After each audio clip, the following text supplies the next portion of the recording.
eto guys, binlag na natin to nung tinatanim nila. Nandito tayo yung araw na yon. O eto na ngayon. After 3 months, eto na sila ngayon. O. Mga nakapalo sa atin, nakita nyo to for sure. Ayan o.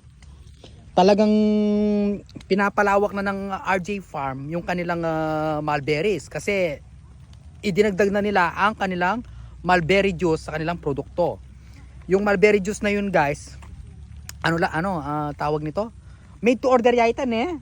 Kasi naka-rely sila sa bunga ng mulberries. So darating din tayo dyan pag kaya na nilang mag-provide ng mas madaming mulberries. Ayan. Kasi dito din naman nagagaling yung mulberry juice. Ayun oh. Pinapriority yung picking. Oo. Na? Mas pinapriority yung picking. Oo. Priority kasi ng RJ Farm yung mga pickers, yung pick and pay. Kesa dun sa mga products nila na mulberry juice, mulberry tea, and mulberry jam. O di ba? Amazing. Tingnan yung weather guys.